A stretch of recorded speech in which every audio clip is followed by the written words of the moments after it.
Hello everyone, welcome to Event.pedia। ठीक है, जो अब आज हम लोग का जो नया वीडियो है जिसमें हम लोग बात करने वाले हैं CUT के अब रिजल्ट के बाद अब क्या करना है। ठीक है, रिजल्ट तो आ चुका है, जैसे आप लोगों को पता है। रिजल्ट कल ही यानी 3 जुलाई को, कल नहीं परसों 3 जुलाई को रिलीज कर दी गई है।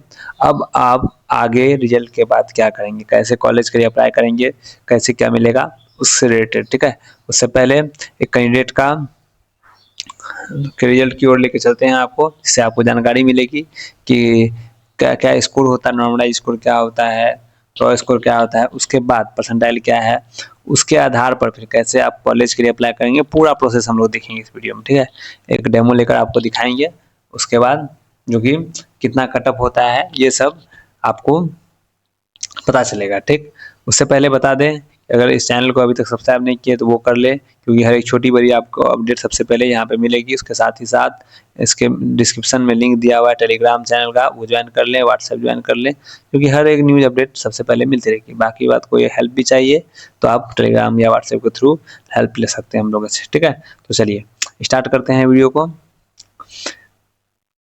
अब बता चुके हैं CUT का रिजल्ट आ चुका है। अगर आप लोगों ने चेक नहीं किया तो चेक कीजिए। सबसे पहले CUT के जो UG की ऑफिशियल वेबसाइट है वहाँ आ चुका हूँ। यहाँ देखिए, यहाँ पे score card of for use CUT UG है 2025। इसमें क्लिक करने के बाद एक कैंडिडेट का है, उसे लॉगिन कर लेता हूँ। लॉगिन करने के बाद जो है स्कोर को समझेंगे हम लोग। क्या आपका भी स्कोर कार्ड इसी तरह का दिख रहा होगा। देखिए, एक कैंडिडेट का मेरे सामने रिजल्ट आ चुका है। ठीक है, इसका स्कोर देखिए क्या क्या है, समझिए आपका भी ऐसे ही रिजल्ट होगा। ठीक है, इसमें देखिए एक ये होता है, एक तरह से जो लैंग्वेज पेपर होता है, जैसे हिंदी इंग्लिश ये सब आपका बहुत सारा लैंग्वेज पेपर होगा। इसमें इसका स्कोर है 126 मान लेते हैं। उसके बाद एक है डोमेन पेपर जो आपका पॉलिटिकल साइंस है ये, और एक जी ए टी अर्थात जनरल एप्टीट्यूड टेस्ट, जिसमें इतना इसका स्कोर है। ठीक है, ये तीनों पेपर का स्कोर है। तो आप मैक्सिमम 3 और मिनिमम 3 मैक्सिमम 5 पेपर चॉइस कर सकते थे इसमें, जिससे कि आपको कॉलेज में हेल्प होगा। जैसे कोई कॉलेज का होता है डिमांड कि मुझे ये पेपर का चाहिए, तो उसी के आधार पर यहाँ पे मिला है। जैसे इनको पॉलिटिकल साइंस लेना है, पॉलिटिकल साइंस ऑनर्स, इसमें ये 3 पेपर का ही डिमांड है किसी भी अच्छे कॉलेज के लिए, तो वो ये ले लिए। जैसे आपको बीटेक करना है, उसमें जो पेपर का डिमांड होता है फिजिक्स, केमिस्ट्री, हिंदी और मैथमेटिक्स ये सब चाहिए, तो वो आप रखिएगा पेपर में। उस तरह का 5 पेपर का चॉइस कीजिएगा फॉर्म भरते समय। तो ये फॉर्म भरा चुका है, अब रिजल्ट भी आ चुकी है। अब देखिए ये परसेंटाइल क्या है, थोड़ा ये इसका भी जान लेते हैं हम लोग, इसको जान लेते हैं क्या होता है ये परसेंटाइल, और ये इन फिगर क्या है। ठीक है, इन फिगर जो ये एक्चुअल स्कोर है उसके बाद, और ये परसेंटाइल है ये मान लेते हैं कैसे। जैसे इसका एक परसेंटाइल है जनरल एप्टीट्यूड में 87.81, 87.81। इसका अर्थ क्या है, ये जो है जितना स्कोर आया था 96 पॉइंट, ये टोटल कैंडिडेट में, यानी मान लेते हैं 100 कैंडिडेट है, अगर 1000 कैंडिडेट है तो उसमें से 18781 यानी 878 मान लेते हैं 878, इसका इस इतने स्टूडेंट से ये आगे है। अर्थात ये एक आपका 91 परसेंटाइल है, इसका मतलब है 100 में से 91 बच्चे आपसे पीछे हैं, यानी आप 91 रैंक पे हैं। तो ये ही इसका ये कहना है, जो सबसे हाईएस्ट स्कोर होगा उसका 100 परसेंटाइल होगा, जिसका सबसे ज़्यादा नंबर आया होगा मैथ्स में। ऐसा जरूरी नहीं है कि 250 का पेपर है तो 250 ही लाना होगा उसके लिए 100 परसेंटाइल के लिए, ऐसा कंपलसरी नहीं है। टफ पेपर है ये क्यों किया जाता है, जैसे क्या होता है, मान लेते हैं एक दिन 10 जून को एक पेपर हुआ, ठीक, सेम पेपर GAT का।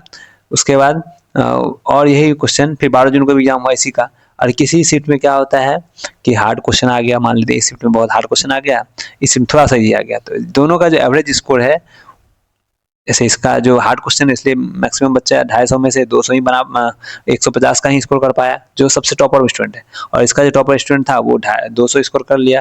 क्यों, तो इजी क्वेश्चन था। तो इस दोनों को नॉर्मलाइज किया जाता है, फॉर्मूला के थ्रू नॉर्मलाइज किया जाता है, जो कि दोनों के साथ ये है ना, ऐसा ना हो कि इजी क्वेश्चन इससे ज़्यादा स्कोर आया, कम है तो कम।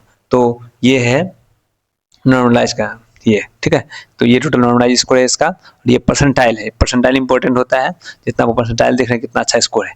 उसके बाद ये 3 पेपर हो गया आपका टोटल, देखिएगा तो ये टोटल अप्रॉक्स 3 पेपर है, यानी 250 का ईच, तो हो गया आपका कितना 750 का एग्जाम मान लेते हैं ओवरऑल हुआ था इनका पेपर। ठीक, अब देखिए ये तो गया टोटल इसका स्कोर कार्ड। अब थोड़ा जान लेते हैं, एक सीयूटी के द्वारा नोटिस जारी किया गया है, उसमें क्या क्या जानकारी है। ये तो स्कोर है, ये अपना आप स्कोर कार्ड आप भी समझ चुके होंगे। आगे देखते हैं, जैसे देखिए इसमें जो रिलीज किया गया था प्रेस रिलीज सीयूटी के द्वारा, इसमें क्या क्या जानकारी दी गई थी।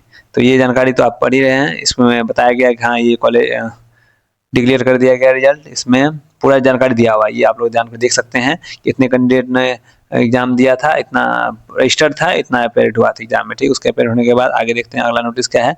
ये सब कैंडिडेट के विषय में जानकारी दिया हुआ, कितना एसटी, कितना एससी, कितना ओबीसी, फिर उसके बाद रजिस्टर्ड कैंडिडेट है। उसके बाद ये भी दिखाएंगे आपको एक स्कोर के विषय में। हाँ तो देखिए जैसे आपका नॉर्मलाइज स्कोर था ना, सब पता चल रहा है यहाँ से। जैसे हिंदी, हिंदी में कितने कैंडिडेट ने पार्टिसिपेट किया था, 1,54,000 कैंडिडेट। इसमें टोटल रजिस्टर्ड थे, इतने अपियर हुए। सबसे हाईएस्ट कैंडिडेट है कितना, 238.06 जो मार्क्स है, ये सबसे हाईएस्ट जो टॉपर स्टूडेंट बोला है, इसका कितना होगा 100%। उसके बाद जितना स्टूडेंट है टोटल, जैसे 1,21,004, इसमें से मान लेते हैं आपका रैंक है 10,000, ठीक। 12,104 है, इसमें 10,000 रैंक है, तो इसका परसेंटाइल थोड़ा कम होगा। इस तरह से ही कहीं 1,21,000 है ना, 004 तो मान लो 1 लाख आपका स्कोर है। तो जैसे जैसे आप रैंक कम होते जाएगा आपका स्कोर के आधार पर, उसे परसेंटाइल भी कम होते जाएगा। जितना अच्छा मार्क्स उतना अच्छा परसेंटाइल। तो ये था परसेंटाइल की कहानी। तो चलिए आगे देखते हैं, ठीक है। ये हो गया, रिलीज किया गया था। ये अगर देखना चाहते हैं तो आप देख सकते हैं, सब वेबसाइट पे अपलोड है। अब चलिए चलते हैं आगे कि आप एडमिशन कैसे लेंगे प्रोसेस। ये तो आपका स्कोर हो गया, ठीक। हाँ अब देखिए, जैसे मैं एग्जांपल के तौर पर लेता हूँ, एक यूनिवर्सिटी है डीयू, दिल्ली यूनिवर्सिटी, ठीक। दिल्ली यूनिवर्सिटी के जो है एडमिशन पोर्टल में हम लोग चले जाएंगे, क्योंकि ये आपका सीयूटी सिर्फ क्या करता है, एग्जाम कंडक्ट करवाता है। वो स्कोर दे दिया कि हाँ मेरा काम है एग्जाम कंडक्ट करना, उसने एग्जाम ले लिया, आपको रिजल्ट दे दिया कि हाँ आपका सीयूटी में बच्चे ने इतना पेपर भरा, ये क्वेश्चन था, ये स्कोर इसका है, ठीक। इतना स्कोर। अब ये स्कोर कार्ड को आपको लेके जाना होगा जिस यूनिवर्सिटी में एडमिशन लेना है। जैसे दिल्ली यूनिवर्सिटी के में है, या बीएचयू में है, या फिर इलाहाबाद यूनिवर्सिटी में है, अलीगढ़ यूनिवर्सिटी में है। तो जिसमें भी आपको जाना है, जो एफिलेटेड कॉलेज है इससे सीयूटी के माध्यम से रिजल्ट इसको लेता है, उसके आप जो एडमिशन पोर्टल उसमें जाके इस स्कोर कार्ड के थ्रू आप वहाँ पे अप्लाई कर सकते हैं। उसके बाद जितना टॉप कॉलेज होगा, टॉप यूनिवर्सिटी होगा, उसका वो मैक्सिमम जितना सीट होगा उसके अनुसार वो स्टूडेंट को लेंगे।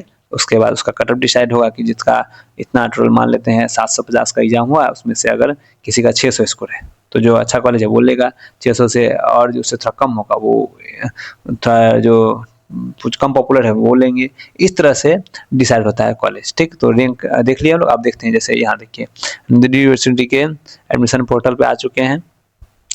यहाँ पे देखिए, यहाँ पे एक पोर्टल है CSAS, ये पोर्टल है आपका दिल्ली यूनिवर्सिटी में। देखिए इसमें सब कुछ जारी कर दिया गया है, रजिस्ट्रेशन लिंक, बुलेटिन, ये सब आप चेक कीजिएगा। इसमें पूरा डिटेल्स है कि कैसे आप जैसे कर सकते हैं अप्लाई। इसमें CSAS पोर्टल है इसका नाम, तो इसको खोल के देखते हैं। जैसे इसमें आप ये देखिए common seat allocation system, CSAS portal का ये सिस्टम का नाम है इसका। इसमें आप पूरा जानकारी ले सकते हैं कैसे कैसे कैसे क्या क्या रिलीज होगा, ठीक। चलिए इसके डेट शीट के बारे में जानते हैं। देखिए इसमें प्रेस रिलीज हुआ है जारी, इसमें देखिए सब कुछ जानकारी है। देखिए यहाँ पे जानकारी दिया हुआ है कि the seat of allocation cum admission to all undergraduate programme all colleges university of Delhi and for the academic session 2025-26 is under क्या कैसे है। तो देखिए यहाँ से क्या है, सबसे पहला इसका फेज 2 जो इसका होगा वो इतने से इतने स्टार्ट होगा। अच्छा ठीक, पहले फेज 1 देख लेते क्या है। फेज 2 तो बाद में देखेंगे, यहाँ पे सब कुछ डेट ठीक है। देखिए correction window for candidate already registered in phase 1 ये दिया हुआ है। तो सबसे पहले आपको क्या करना होगा, जैसे इसमें जाने के बाद पूरा इसका बुलेटिन पढ़ लेने के बाद, जब आप बुलेटिन पूरा पढ़ लिए उसके बाद यहाँ जाके आपको रजिस्टर करना हो। पहले इसका ये जो है बुलेटिन इसका ये डाउनलोड कर ले, पूरा डाउनलोड करने के बाद अच्छे से पढ़ ले इसको पूरी तरह से। पढ़ने के बाद आपका रजिस्ट्रेशन का लिंक दिया हुआ है, उसमें जाके जो है रजिस्टर कर लेंगे। रजिस्टर करने के बाद आपको जितना है कॉलेज प्रेफरेंस ये सब देना है। उसके बाद फिर आपको देखिए आप इसमें जानकारी दिया हुआ है आपका हाँ, इस तरह यहाँ पे हाँ, इन दिस फेज यानी फेज 1 में क्या होगा, candidate had successfully completed phase 1 must log in their dashboard, यानी फेज 2 के विषय में बता रहा है। फेज 1 में आप कंप्लीट कर लीजिए अपना पूरा डैशबोर्ड को, उसके बाद देयर प्रेफरेंस प्रोग्राम दे दीजिए, कॉलेज सेलेक्ट कर लीजिए, उसके बाद जो है डेट ये हाँ ऑर्डरिंग ऑफ प्रेफरेंस दे दिया जाएगा, उसके बाद जो है यहाँ पर जानकारी दिया हुआ आपका कितना से इतना के बीच ओपन होगा, उसका करेक्शन करना है, ये सब करना है, फिर उसके बाद रिलीज होगा, डेट शीट कब क्या है, पूरा जानकारी उसके लिए वेबसाइट विजिट करते रहिए, इसी में आपका दिया हुआ है, देखिए कब से कब क्या होगा। Correction Windows for candidate already apply register in phase 1, यानी फेज 1 यानी आप पूरा रजिस्ट्रेशन कर लिए, सब कुछ अप्लाई कर दिए, उसके बाद preference filling for programme and college, phase 1 में क्या है कि आप रजिस्टर कर लिए, पूरा डैशबोर्ड कंप्लीट कर लिए, उसके बाद फेज इसमें क्या होगा, फिलिंग करना है प्रोग्राम का, किस प्रोग्राम से अप्लाई करना चाहते हैं, किस कॉलेज में, ठीक, ये इतना से इतना तिथि है इसका। फिर ऑटो लॉक्स एंड प्रेफरेंस, वही प्रेफरेंस का ऑटो लॉक किया जाएगा, फिर डिक्लेरेशन ऑफ सिमेटेड रैंक्स, फिर प्रेफरेंस चेंज विंडो, ये सब चीज आपका डेट सबका दिया हुआ है, क्या क्या कैसे कैसे होगा। उसके बाद डिक्लेरेशन आप देखिए फर्स्ट जो लिस्ट आएगा मेरिट लिस्ट, एलोकेशन लिस्ट, किसको कौन सा कॉलेज मिला, ये इतना तारीख को जारी होगा, ये सब जानकारी दी हुई है। इसी तरह हर कॉलेज का, जैसे आप मान लेते हैं ये तो था बीएचयू का, ये सॉरी बीएचयू बोलते हैं दिल्ली यूनिवर्सिटी का, इसी तरह बीएचयू में जैसे अप्लाई करेंगे उसमें भी लिख सकते हैं BHU UG एडमिशन 2025, तो उसका जो ऑफिशियल वेबसाइट है अभी अनाउंस नहीं हुआ, ये होगा इसके थ्रू, एडमिशन पोर्टल के थ्रू काउंसलिंग होगा इसका, यहाँ पे आपका नोटिस आ जाएगा, नोटिस दिया नहीं है, ठीक, इसमें आप जाके अप्लाई कर सकते हैं, ठीक है, तो आपको कॉलेज के लिए अप्लाई हो जाएगा।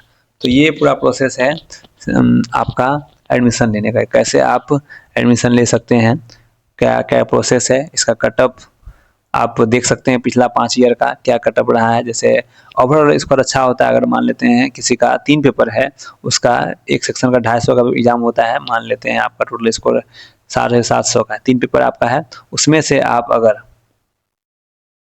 जो है 600 से प्लस स्कोर करते हैं तो पूरा चांस रहता है थोड़ा ठीक ठाक अच्छा कॉलेज मिलने का, ठीक है, और 5 है तो उसका 1000 के आसपास, ठीक। तो मेन रूप से 3 ही काम होता है, 3 ही कॉलेज सब्जेक्ट का ही आपका कॉम्बिनेशन सही रहेगा, उसी से आपका आगे का प्रोसेस होता है कि आपको कॉलेज कौन सा मिलेगा, कैसे अप्लाई कर सकते हैं। तो ये थी पूरी जानकारी, ठीक।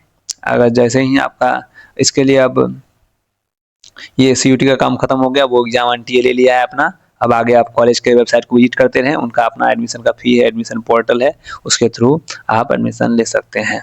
तो चलिए तब यहीं तक की थी ये अपडेट्स, कोई अगर हेल्प चाहिए, कोई अगर क्वेश्चन आपको समझ में नहीं आया तो आप ज़रूर कमेंट कर सकते हैं इस वीडियो के नीचे।